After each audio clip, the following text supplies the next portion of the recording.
Hi everyone, it's Terry J Webb here with another Tales from the GK Hobby here on Resin Maniacs TV. Welcome back. If you're anything like me, you built a lot of kits, and I'm not the greatest painter, and I don't really get a lot of time to paint, but when I do these with the magazine, I have to do reviews and whatnot. So I've had my fair share of kits I've had to build, and so this installment I just want to talk about the actual building of kits, and the subject at hand is, what was the toughest kit you ever had to build? I've had quite a few, but one that comes to mind was Sideshow released a Bernie Wrightson Frankenstein kit, the vinyl one. I'm sure a lot of you know which one I'm talking about. But man, that thing was just a bear to put together. It was a lot of pieces, and the vinyl was warped. It was actually produced over in the States, so it didn't have the quality of the Japanese vinyl. And so getting into it, it actually was an ordeal. It was a lot of cutting and a lot of fitting.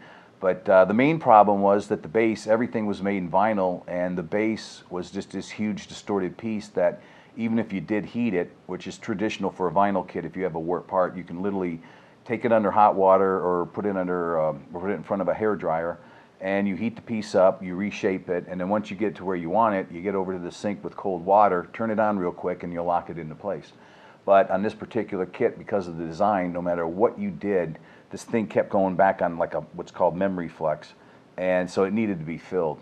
So looking back, I mean, a lot of vinyl kits aren't really a problem, but it's kind of disconcerting sometimes when you spend a lot of money and you get a kit and you kind of wonder, geez, you know, who engineered this? But the thing built up like a dream once you got past the warpness of it. But a lot of people at that time, they just weren't familiar with reinforcing vinyl, and it's as simple as taking plaster. You could fill it up with that. That's a cheap way to go. If you do that, I usually recommend you insert straws into it so you can pull them out, and you'd actually have holes for that plaster to dry. It takes forever to plaster to dry out, and a lot of times it can mold. But other guys, I've seen them use resin. You just take raw resin, mix it up, put it in there, it hardens. It's another way to go. There's gypsum. I mean, there's a lot of different products you can use, you know, just to go ahead and fill it up. Some guys just use, you know, something like Avi's putty. Just you know, make it up. It's cheap enough. You can plug it in there, and then what'll happen? It'll form a hard core, and then for that particular thing, that would solve that.